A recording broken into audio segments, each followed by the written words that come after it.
Dalam sebuah video pidato yang beredar, Prabowo Subianto mengungkapkan alasan mendasar di balik rendahnya pendapatan para guru, aparat penegak hukum, serta aparatur sipil negara ASN di Indonesia. Menurutnya, masalah ini bukan karena negara tidak menghasilkan uang, melainkan akibat adanya kebocoran kekayaan negara secara sistematis yang sudah berlangsung selama puluhan tahun.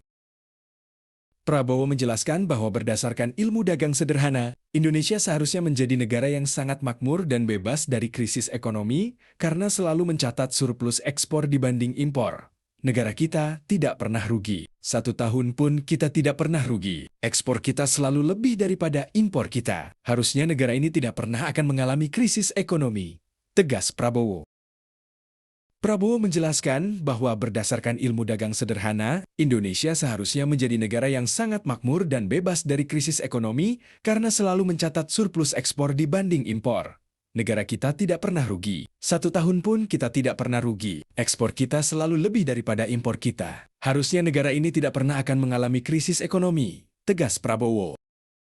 Namun, realitas di lapangan menunjukkan hal yang sebalikannya. Anggaran negara selalu dinilai tidak cukup untuk menyejahterakan para pekerja publik. Berdasarkan data PBB yang dikutip dalam pidato tersebut, dalam kurun waktu 22 tahun, dari total keuntungan kekayaan Indonesia senilai 436 miliar dolar Amerika Serikat, sebanyak 343 miliar dolar Amerika Serikat justru mengalir dan parkir di luar negeri.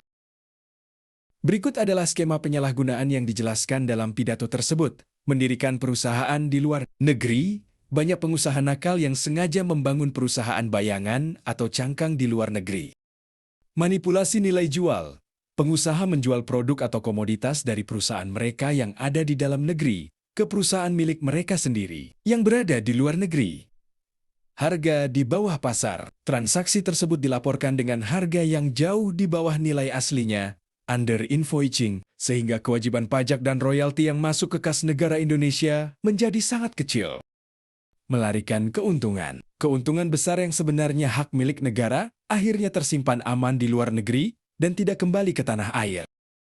Dampak dari manipulasi kekayaan ini berujung pada minimnya pendapatan negara yang bisa dialokasikan untuk sektor pelayanan publik. Hal inilah yang menjadi alasan utama mengapa gaji guru tetap berada di angka yang kecil, gaji aparat penegak hukum tidak ideal, tunjangan serta gaji ASN sulit untuk ditingkatkan.